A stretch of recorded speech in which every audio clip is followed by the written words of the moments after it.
Estamos en este momento con Adrián Albor, como dije recién, es abogado y, bueno, también penalista y constitucionalista. ¿Qué tal, Adrián? ¿Cómo estás? Bien, siempre es un gusto que me invites a tu programa. Un saludo cordial para toda la audiencia. Bueno, tenemos varios temas. Por un lado, esto que mencionaba recién, ¿no? El fallo de la Corte que dispone que, que Doñate no puede seguir siendo consejero de la magistratura, que debería asumir juez en función de lo que resuelve. Bueno, ¿qué pensás al respecto? Ahí hay dos cosas que son interesantes para hablar, porque de un lado tenemos una cuestión que es de doble vara, ¿no? Un mecanismo similar en su momento había hecho el por entonces oficialismo durante el gobierno de Mauricio Macri, que mediante una maniobra se había quedado con un consejero de la magistratura más. Sí. Bueno, sin perjuicio de otras cosas escandalosas que ha hecho la Corte en su... En ese momento, ¿quién era el que había asumido? ¿Tonelli?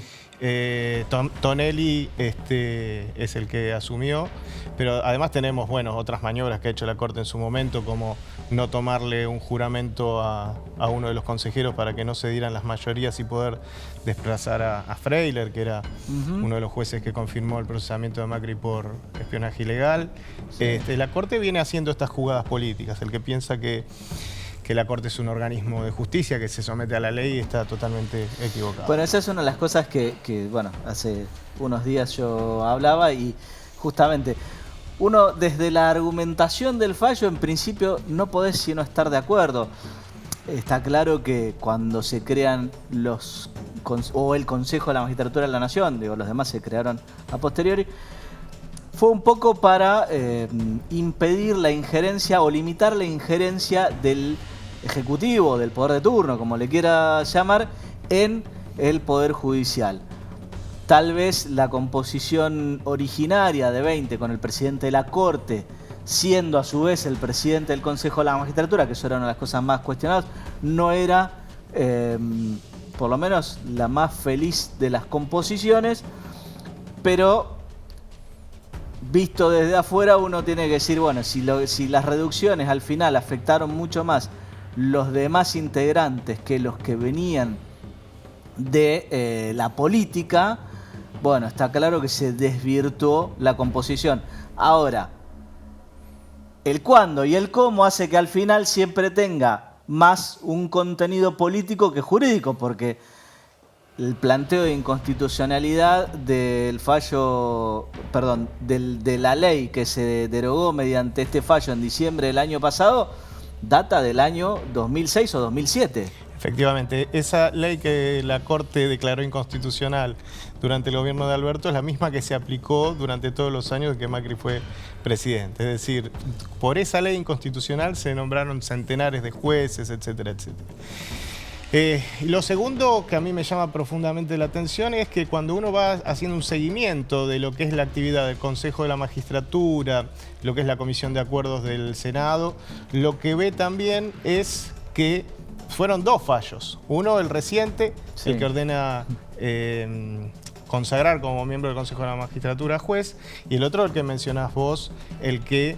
El de diciembre del año pasado. Claro, el que deroga por un fallo una ley y restituye una ley derogada. Unos meses antes de que saliera cada uno de estos fallos, uno ve una virtual inactividad por parte de la oposición a lo que es la labor del Consejo de la Magistratura, como si se estuviera a la espera de que salieran estos fallos, como si se sabía que iban a salir y cómo iban a salir. Entonces, sí, ahí uno no puede ser tampoco ingenuo y pensar que no hay comunicación entre esos poderes del Estado. Te cambio un poco de tema porque, bueno, se viene un acto importante y se empieza a hablar del operativo Clamor, bueno, producto de todo lo que ha sucedido últimamente. Sí, digo, quizás hasta los propios líderes tienen responsabilidad en no haber podido armar su propia sucesión, ¿no? Porque hoy por hoy no vemos a nadie que tenga un perfil como para poder ponerse en los zapatos de Cristina Kirchner. No vemos.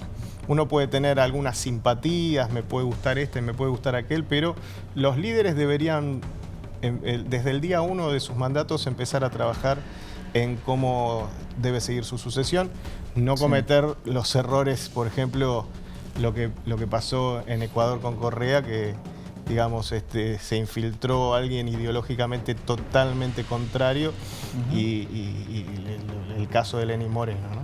Sí. Pero, digamos, está claro que lo que va a pasar hoy es 14, 15, ¿qué es hoy? 14. 14. Lo que va a pasar en unos días va a ser muy fuerte y va a ser determinante. Yo creo que por más que ella, digamos, tenés de un lado a Máximo diciendo no va a ser candidata, no va a ser candidata, no va a ser candidata, de otro lado Cristina diciendo voy a hacer lo que tenga que hacer para que el pueblo recupere la felicidad, y después vas a tener un Estadio Único de La Plata repleto de gente, reventado hasta por los alrededores, y va a ser muy difícil no ver eso como la antesala de un tercer gobierno, por lo menos una tercera candidatura. Por lo pronto vienen diciéndole por lo bajo y por lo no tan bajo a Alberto que deje de insistir con la reelección, y eso ya también nos marca alguna pauta. Bueno, el que está de presidente tiene que decir voy por la reelección, siempre lo tenés que decir, porque es una manera de transmitir para afuera estoy tan bien que estoy pensando en la reelección. Perdón, pero yo me acuerdo del año 2007 donde un presidente estaba muy fuerte y justamente pensando en otro estilo de conducción, bueno, justamente no fue por la reelección cuando perfectamente podría haberlo hecho y creo que lo hubiera ganado cómodamente. Sí, sin duda lo hubiera ganado en ese momento, como lo terminó ganando Cristina. Sí, a ver, no es obligatorio desde ya. Por supuesto, pero... Siguiendo este orden de ideas de lo que vos decís, bueno, hay que preparar a una sucesión o hay que preparar una continuidad de una ideología. Bueno, yo no sé hasta qué punto Alberto lo dice en serio, que va a ir por la reelección.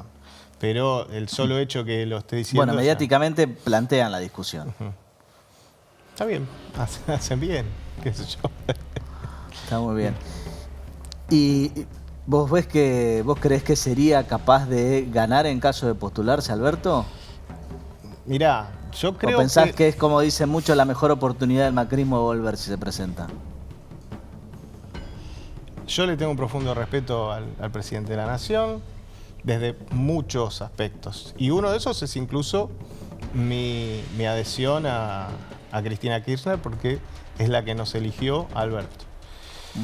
Después, yo creo que es muy difícil pensar en una reelección cuando vos, una bonanza que puedes llegar a verificarse a nivel números macro, vos no lo tenés en el micro, en el día a día, donde tenés mayor empleo, pero también mayor pobreza, es decir, que alguien se está llevando la renta. Digo, hoy por hoy, un pobre, ¿por qué votaría al peronismo si no le está llegando nada? Los partidos políticos que abandonaron su identidad terminaron perdiendo. O sea, si vos vas a España, el PSOE ganaba 3, 4 elecciones por una que ganaba el PP. Sí. El PSOE se empezó a comportar como el PP y ahora la alternancia es una vez uno, otra vez otro. A Dilma le pasó lo mismo. Y a Lugo. Lugo lo intentan derrocar 13 veces, 12 veces lo bancó el pueblo, la 13ª. ¿Y para qué? Si no está gobernando para nosotros. Entonces, creo que es muy importante mantener la ideología y las raíces, porque si vos entrás con un partido político y ideológicamente te comportás precisamente como lo que está de la otra vereda, entonces uno dice, ¿para qué? ¿No? Hace unos días lo escuchaba a Rosansky hablando de la gestión de Sergio Massa, que prácticamente, bueno, un superministro por ser generoso y no darle más, ¿no? Y Rosansky decía, ¿y para qué se va a presentar el PRO? Como diciendo, ¿se está gobernando? Digo, como sea, se sigue gobernando para una clase media para arriba, no le llega al pueblo, no le llega los crecimientos de los números macro. Adrián, muchísimas gracias por venir. Gracias a vos por la invitación.